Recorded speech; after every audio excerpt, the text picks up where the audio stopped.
കാലിലേക്കുള്ള രക്തയോട്ടം blood circulation വർദ്ധിപ്പിക്കാൻ വേണ്ടിയിട്ട് നമ്മൾ എന്തൊക്കെ കാര്യങ്ങളാണ് ചെയ്യേണ്ടത്? ഉദാഹരണത്തിന് ഒരുപാട് ആളുകൾ വന്ന് പറയാറുണ്ട്, പേഷ്യൻസ് ആയിട്ട് വരാറുണ്ട്, കാലിൽ ഭയങ്കര തരിപ്പാണ്, കാലിന് വേദനയാണ്, ഇങ്ങനെ ഒരുപാട് പ്രശ്നങ്ങൾ കൊണ്ട് വരാറുണ്ട്.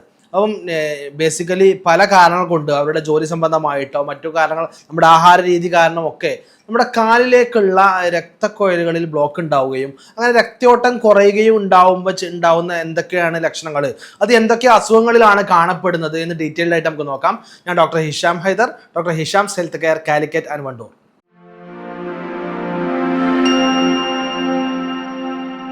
പ്രധാനമായിട്ട് നമ്മുടെ വെരിക്കോസ് വെയിൻ എന്ന് പറയുന്ന, കാലിൽ ഉണ്ടാകുന്ന വെരിക്കോസ് വെയിന്, കാലിലുള്ള വെയിനുകളിലെ ടോർച്ചറിസിറ്റി അല്ലെങ്കിൽ എൻലാർജ്മെന്റ് ഒക്കെ ആയിട്ട് അവിടെ ബ്ലോക്ക് ഒക്കെ ഉണ്ടാവും രക്തക്കൊഴലുകളിൽ. അപ്പോൾ അങ്ങനെ ഉണ്ടാകുന്നതിനെയാണ് വെരിക്കോസ് വെയിൻ എന്ന് പറയുക. അവിടെയുള്ള വെയിൻസ് തടിച്ച് പുറത്തേക്ക് നിൽക്കുകയും വേദനയും കാര്യങ്ങളൊക്കെ ഉണ്ടാവാറുണ്ട്. അതുപോലെ തന്നെ കാലിൽ ഇപ്പം പൊണ്ണത്തടിയുള്ള ആളുകൾ, ഒബിസിറ്റി ഉള്ള ആളുകളിൽ ഇതേപോലെ കാലിലേക്കൊക്കെ സർക്കുലേഷൻസ് കുറയുകയും കാലിൽ തരിപ്പും വേദനയൊക്കെ ഉണ്ടാവുന്നതായിട്ട് കാണപ്പെടാറുണ്ട്. കുറേ കാലങ്ങളായിട്ട് മെഡിസിൻ കഴിക്കുന്ന മറ്റു പല ക്രോണിക് അസുഖങ്ങൾ, ഡയബറ്റീസ് മെലിറ്റസ് പോലെ, അതുപോലെ പ്രഷർ പോലെയുള്ള അസുഖങ്ങളൊക്കെ കുറേ കാലങ്ങളായിട്ടുള്ള ആളുകളിൽ ഇത്തരത്തിലുള്ള പ്രശ്നങ്ങളായിട്ട് കണ്ടുവരാറുണ്ട്.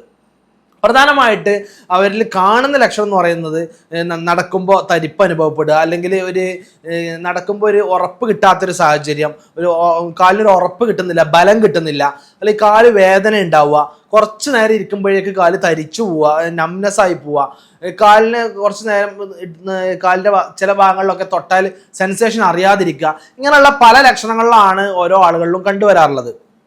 ഇതൊക്കെ ബേസിക്കലി ഒന്നാമത് നമ്മൾ നോക്കേണ്ടത് അവർക്ക് ഷുഗർ ഉണ്ടോ, ഡയബറ്റിക് ആണോ അല്ലേ എന്നുള്ളതാണ്. ഡയബറ്റിക് ആണെങ്കിൽ ഇത്തരത്തിലുള്ള പ്രശ്നങ്ങളൊക്കെ കൂടുതലായിട്ട് കണ്ടുവരാറുണ്ട്. നോർമലി സർക്കുലേഷൻസ് ഒക്കെ കുറഞ്ഞിട്ടും കാര്യങ്ങളൊക്കെ ഇത്തരത്തിലുള്ള പ്രശ്നങ്ങൾ കണ്ടുവരാറുണ്ട്. അതുപോലെ തന്നെ വേരിക്കോസ് വെയിൻ ആണോ എന്ന് നമുക്ക് നോക്കേണ്ടതുണ്ട്. ഇപ്പം കാലിൽ തുടക്കത്തിലൊക്കെ തന്നെ വളരെ ചെറിയ രീതിയിലായിരിക്കും ഈ വെയിൻസിൻ്റെ, ഈ രക്തക്കൊഴലുകളുടെ ടോർച്ചോസിറ്റിൻ്റെ ഒരു പുറത്തേക്ക് തള്ളി നിൽക്കുന്നതായിട്ട് കാണപ്പെടുന്നത്. അത് നമ്മൾ തീരെ ശ്രദ്ധിക്കാതെ പിന്നെ നമ്മുടെ ചിലപ്പോൾ നിൽക്കുന്ന ജോലിയുള്ള ആളുകളായിരിക്കാം, ഒരുപാട് നേരം കാല് തൂക്കിയിട്ടിരിക്കുന്ന ആളുകളായിരിക്കാം. അത് കാരണമൊക്കെ അത് കൂടിക്കൂടി വരികയും ഈ വെരിക്കോസ് വെയിൻ്റെ പ്രശ്നങ്ങൾ കൂടി വരികയും അവിടെയുള്ള തടിച്ചു വീങ്ങുന്നു, വേദന ഉണ്ടാകുന്നു, തരിപ്പ് ഉണ്ടാകുന്നു. അതുപോലെ കുറച്ച് കൂടുന്ന കേസുകളാണെങ്കിൽ അത് പൊട്ടിയിട്ട് വെരിക്കോസ് അൾസർ ആവുന്നു, ബ്ലഡ് ഒക്കെ ലീക്കായി വരുന്നു, അങ്ങനെയുള്ള പ്രശ്നങ്ങളൊക്കെ ഉണ്ടാവാറുണ്ട്. ഈ പൊണ്ണത്തടി നമ്മൾ കൃത്യമായിട്ട് മാനേജ് ചെയ്തിട്ടില്ലെങ്കിൽ, തടി ഓവറായിട്ട് നിൽക്കുന്ന സമയത്ത് നമ്മുടെ വെയിറ്റ് മൊത്തം കാലിലേക്ക് ചെല്ലുകയും വെയിറ്റ് കാലിലേക്ക് ചെല്ലുകയും അവിടെയുള്ള മസിൽസിൻ്റെ സപ്പോർട്ട് കുറയുകയും അങ്ങനെ അവിടെ ഓട്ടോമാറ്റിക്കായിട്ട് നമ്മളുടെ ഈ വെയിൻസും കാര്യങ്ങളൊക്കെ ബ്ലോക്ക് ആവുകയും കംപ്രസ് ആവുകയും ഒക്കെ ചെയ്തിട്ട് നെർവ് കംപ്രസ് ആവാം, വെയിൻസ് കംപ്രസ് ആവാം. അപ്പോൾ അവിടെ തരിപ്പും കാര്യങ്ങളും സർക്കുലേഷൻ കുറയുന്നതായിട്ടും സെൻസേഷൻ കുറയുന്നതായിട്ടൊക്കെ കാണപ്പെടാറുണ്ട്. ബേസിക്കലി ഇങ്ങനെ ലക്ഷണങ്ങൾ കണ്ടു തുടങ്ങുകയാണെങ്കിൽ നമ്മൾ കൃത്യമായ ഡോക്ടറെ കാണുകയും ആവശ്യമായ ടെസ്റ്റുകളൊക്കെ ചെയ്യേണ്ടതുണ്ട്. ഇപ്പോൾ നോർമലി നമ്മൾ ബേസിക്കലി ബ്ലഡ് ടെസ്റ്റും കാര്യങ്ങളൊക്കെ ചെയ്യാറുണ്ട്. അതിൻ്റെ കൂടെ കൃത്യമായിട്ട് എന്താണോ നമുക്ക് സംശയമുള്ളത് അതും കൂടെ ഒഴിവാക്കാൻ വേണ്ടിയുള്ള ടെസ്റ്റുകളും ചെയ്യുക. ഡയബറ്റിക് ആണോ, ഡയബറ്റിക് എത്ര ഉണ്ട്, ഡയബറ്റിക് 3 മാസത്തിൽ ഒരിക്കലുള്ള HbA1c നോക്കുക, ഒരു ആവറേജ് കൺട്രോൾഡ് ആണോ, അതിന് മെഡിസിൻസ് കഴിക്കുന്നുണ്ടോ ഇല്ലേ, മറ്റെന്തെങ്കിലും അസുഖങ്ങളുണ്ടോ, ഒബിസിറ്റി, അദ്ദേഹത്തിൻ്റെ ഹൈറ്റും വെയിറ്റും അനുസരിച്ചുള്ള വെയിറ്റ് ആണോ അതോ അമിതമായിട്ട് വെയിറ്റ് ഉണ്ടോ, അദ്ദേഹത്തിൻ്റെ ജോലി എന്താണ്. ഇപ്പം കൂടുതലായിട്ട് തന്നെ പ്രയാസങ്ങൾ കാണുന്നത് ഒരുപാട് നേരം നിൽക്കുന്ന ടീച്ചേഴ്സ് ആവാം, അല്ലെങ്കിൽ ട്രാഫിക് പോലീസ്, അതുപോലെ ഒരുപാട് നേരം നിന്നുകൊണ്ട് പണിയെടുക്കുന്ന ആളുകൾ, ഒരുപാട് നേരം കാല് തൂക്കിയിട്ടിരിക്കുന്ന ആളുകളൊക്കെയാണ്. അപ്പം അതൊക്കെ അനലൈസ് ചെയ്തിട്ടാണ് ഇത് എന്ത് പ്രശ്നമാണ് നമ്മൾ മനസ്സിലാക്കുന്നത്. അതിനനുസരിച്ച് അത് കൃത്യമായിട്ട് നമ്മൾ ഡയഗ്നോസ് ചെയ്ത് നമുക്ക് ട്രീറ്റ്മെൻറ്റ് എടുക്കാവുന്നതാണ്.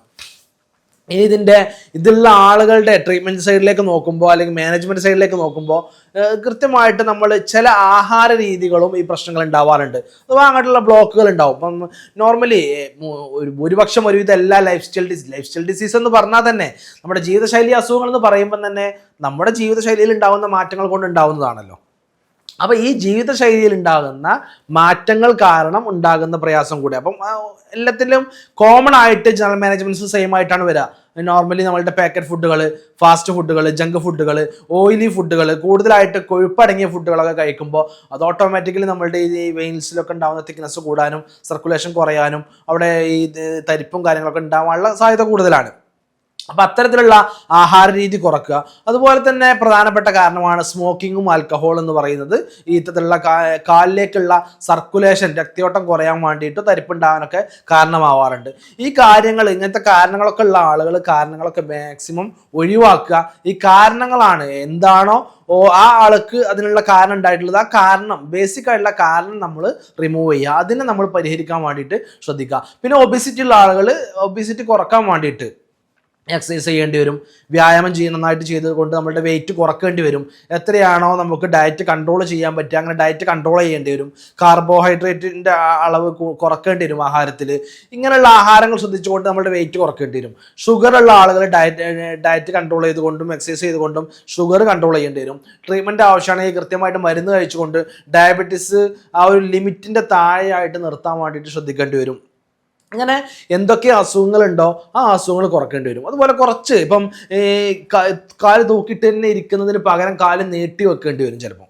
അതുപോലെ പ്രൊലോങ്ഡ് ആയിട്ട് നിൽക്കുന്ന ആളുകൾ ഒന്ന് കുറച്ചധികം നിന്ന് കഴിഞ്ഞാൽ പിന്നെ 5 മിനിറ്റ് കാല് നീർത്തി വെച്ച് ഇരിക്കാനോ ഒന്ന് റെസ്റ്റ് എടുക്കാനോ വേണ്ടി ശ്രദ്ധിക്കേണ്ടി വരും. എന്നാൽ മാത്രമേ ഇത് മാറുള്ളൂ.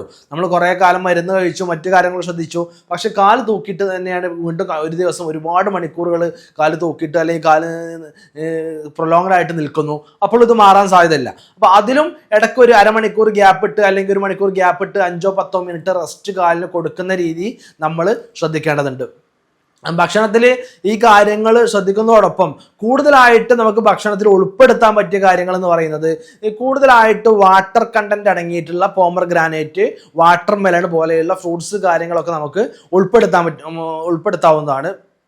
മറ്റു ഗ്രീൻ ലീഫി വെജിറ്റബിൾസ് കാര്യങ്ങളൊക്കെ ഉൾപ്പെടുത്താം. ഏറ്റവും കൂടുതലായിട്ട് വൈറ്റമിൻ ബി കണ്ടന്റ് അടങ്ങിയിട്ടുള്ള ആഹാരങ്ങളാണ് ഈ രക്തയോട്ടത്തെ, കാലിലേക്കുള്ള സർക്കുലേഷൻ കൂട്ടാൻ വേണ്ടിയിട്ട് ധാരാളമായിട്ട് കഴിക്കേണ്ടത്. Vitamin B1, vitamin B6, vitamin B12 ഇതൊക്കെ അടങ്ങിയിട്ടുള്ള ആഹാരങ്ങൾ ഉണ്ടാവും. ഈ ആഹാരങ്ങൾ ധാരാളമായിട്ട് കഴിക്കുന്നത് ഈ സർക്കുലേഷൻസ് കൂട്ടാൻ വേണ്ടിയിട്ട്, അത് കാരണം ഉണ്ടാകുന്ന പ്രയാസങ്ങൾ കുറക്കാൻ വേണ്ടിയിട്ട് ഹെൽപ്പ് ചെയ്യാറുണ്ട്. ഈ ഗ്രീൻ ലീഫി വെജിറ്റബിൾസ്, ക്യാരറ്റ് കാര്യങ്ങൾ, അതുപോലെ ആപ്പിൾ പോലെയുള്ള ഫ്രൂട്ട്സ് കാര്യങ്ങളൊക്കെ നമുക്ക് ഉൾപ്പെടുത്താവുന്നതാണ്. ഇങ്ങനെ നമ്മൾ ഓരോ ആഹാരം കഴിക്കുമ്പോഴും അതോടൊപ്പം നമുക്ക് ഷുഗറുള്ള ആളാണെങ്കിൽ ഷുഗറിന് കഴിക്കാൻ പറ്റാത്ത ആഹാരമാണെങ്കിൽ അത് ഒഴിവാക്കേണ്ടി വരും. അപ്പം അത് പ്രോപ്പറായിട്ട് ആ ഒരു പേഷ്യൻറ്റിനെ അനുസരിച്ചിട്ടാണ് കൃത്യമായിട്ടൊരു ഡയറ്റ്, നിങ്ങൾ ഇതേ കഴിക്കാവൂ, നിങ്ങളിത് കഴിക്കാൻ പാടില്ല എന്ന് പറയാൻ പറ്റുള്ളൂ. അപ്പോൾ കൃത്യമായിട്ട് എപ്പോഴും നമ്മൾ ഒരു ഡയറ്റ് ഫോളോ ചെയ്യുമ്പോൾ അല്ലെങ്കിൽ ഒരു ആഹാരത്തിൽ എന്തൊക്കെ കഴിക്കണം ഒഴിവാക്കണം എന്ന് ശ്രദ്ധിക്കുമ്പോൾ നമ്മൾ കൃത്യമായിട്ട് ഒരു കൺസൾട്ട് ചെയ്തിട്ട് മാത്രമാണ് നമ്മളത് തീരുമാനിക്കേണ്ടത്. അത് കാരണം ഓരോ ആളുകൾക്ക് വ്യക്തിക്കനുസരിച്ച് ആ ഒരു അസുഖവും അതിൻ്റെ ലക്ഷണങ്ങളും അതിൻ്റെ കാരണങ്ങളൊക്കെ മാറുന്നുണ്ട്. അപ്പോൾ അതിനനുസരിച്ച് കൃത്യമായിട്ട് കൺട്രോൾ ചെയ്യുന്നതിലൂടെ ഈ കാലിലേക്കുള്ള സർക്കുലേഷൻ്റെ പ്രശ്നം നമുക്ക് പരിഹരിക്കാൻ പറ്റും.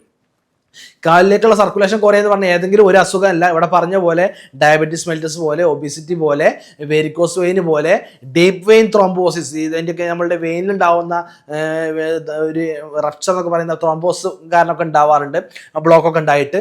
ഇങ്ങനെ പല അസുഖങ്ങളിലും ഈ പ്രശ്നം ഉണ്ടാവും. അപ്പോൾ അതിനൊക്കെ ഈ അസുഖങ്ങളൊക്കെ പരിഹരിക്കണമെങ്കിൽ ഇതിൻ്റെയൊക്കെ ഈ കാരണങ്ങൾ പരിഹരിക്കണം. ഈ ഡയറ്റിൽ കൺട്രോൾ ചെയ്യണം. ആൽക്കഹോളും സ്മോക്കിംഗ് അഡിക്ഷൻസ് ഉള്ള ആളുകളാണെങ്കിൽ അതൊക്കെ ഒഴിവാക്കണം. ധാരാളമായിട്ട് വെള്ളം കുടിക്കണം. കൃത്യമായിട്ട് വെള്ളം കുടിക്കുന്നതിലൂടെയാണ് ഈ സർക്കുലേഷൻസ് കൂട്ടാൻ വേണ്ടിയിട്ട് സഹായിക്കുക. അതുപോലെ കാലിന് കൃത്യമായിട്ടുള്ള വ്യായാമങ്ങൾ, കാഫ് മസിൽസിന് വേണ്ടി മാത്രമുള്ള വ്യായാമങ്ങൾ, എക്സസൈസുകൾ, കാഫ് മസിൽസ് സ്ട്രെങ്തനിങ് എക്സസൈസുകൾ നമ്മൾ കൃത്യമായിട്ട് ചെയ്യുക. അതുപോലെ തന്നെ ഫിസിയോതെറാപ്പി ആവശ്യമാണെങ്കിൽ ഫിസിയോതെറാപ്പി ചെയ്യുക. കൃത്യമായിട്ട് ഫിസിയോതെറാപ്പിസ്റ്റിൻ്റെ അടുത്ത് പോയാൽ അവർ അതിനുള്ള എന്തൊക്കെ ഫിസിയോതെറാപ്പിയാണ് നമുക്ക് വീട്ടിൽ നിന്ന് ചെയ്യാൻ പറ്റുന്നതെന്ന് പറഞ്ഞു തരും. അത് ആ കാഫ് മസിൽസിനും കാലിനും വേണ്ടിയിട്ടുള്ള എക്സസൈസുകൾ, ഈ സർക്കുലേഷൻസ് കൂട്ടാൻ വേണ്ടിയിട്ടുള്ള എക്സസൈസുകൾ നമുക്ക് ചെയ്യാവുന്നതാണ്. ചെറിയ രീതിയിലുള്ള മസാജ് നമുക്ക് സ്വയം തന്നെ കാലിന് ചെയ്യാവുന്നതാണ്. കുറച്ച് ഒലീവ് ഓയിലോ അല്ലെങ്കിൽ സാധാരണ എണ്ണയൊക്കെ ഉപയോഗിച്ചുകൊണ്ട് കാലിൽ മസാജ് ചെയ്യുന്നത് അവിടേക്കുള്ള സർക്കുലേഷൻസ്, രക്തയോട്ടം കൂട്ടാൻ വേണ്ടിയിട്ട്, അവിടെ ഉണ്ടാവുന്ന ബ്ലോക്കേജ് കുറക്കാൻ വേണ്ടിയിട്ട് ഹെൽപ്പ് ചെയ്യാറുണ്ട്. ഈ കാര്യങ്ങളൊക്കെ കൃത്യമായിട്ട് ചെയ്യുക. കൃത്യമായിട്ട് എക്സസൈസ് ഫോളോ ചെയ്യുക. വെള്ളം കുടിക്കുന്നതും ഭക്ഷണം ഒഴിവാക്കുന്നതും ഭക്ഷണത്തിൽ കൂടുതലായിട്ട് ഉൾപ്പെടുത്തേണ്ടതും കൃത്യമായിട്ട് ശ്രദ്ധിക്കുക. കൂടുതലായിട്ട് നമുക്ക് ഉൾപ്പെടുത്താൻ പറ്റുന്ന മറ്റൊരു ഫുഡാണ് സീ ഫുഡ്സിൽ. ഇപ്പം ഈ ചെറു മത്സ്യങ്ങളായിട്ടുള്ള ഫുഡ്സ് നമുക്ക് ധാരാളമായിട്ട് ഉൾപ്പെടുത്താം. ഒമേഗ 3 ഫാറ്റി ആസിഡ്സ് ഒക്കെ അടങ്ങിയിട്ടുള്ളതും കാര്യങ്ങളൊക്കെ ആയിട്ടുള്ള അയില, മത്തി പോലെയുള്ള ഫിഷസ് ഒക്കെ നമുക്ക് ഉൾപ്പെടുത്താവുന്നതാണ്. ഇങ്ങനെ കൃത്യമായിട്ടൊരു ഡയറ്റ് അനുസരിച്ചുകൊണ്ട്, ഡയറ്റ് കൺട്രോൾ ചെയ്തുകൊണ്ട് നമുക്ക് നമ്മളുടെ കാലിൻ്റെ ഹെൽത്ത്, കാലിൻ്റെ ആരോഗ്യം വർദ്ധിപ്പിക്കാൻ കഴിയും. നടക്കാൻ പ്രയാസം ഉണ്ടെങ്കിൽ അത് പ്രയാസം മാറ്റാൻ കഴിയും. തരിപ്പും ആ കാലിലുണ്ടാകുന്ന രക്തയോട്ടം കുറവൊക്കെ പരിഹരിക്കാൻ കഴിയും. കൃത്യമായിട്ട് എന്താണെങ്കിലും ആദ്യം ഡോക്ടറെ കണ്ടിട്ട് ഇത് എന്തുകൊണ്ട് വരുന്നതാണ് എന്ന് ഡയഗ്നോസ് ചെയ്യുകയും അതിനനുസരിച്ചുള്ള ട്രീറ്റ്മെൻറ്റും ജനറൽ മാനേജ്മെൻറ്റ്സും കൃത്യമായിട്ട് ഫോളോ ചെയ്തുകൊണ്ട് ഇത് പരിഹരിക്കാൻ ശ്രമിക്കുക. മറ്റൊരു വീഡിയോയുമായിട്ട് വീണ്ടും കണ്ടുമുട്ടാം. താങ്ക്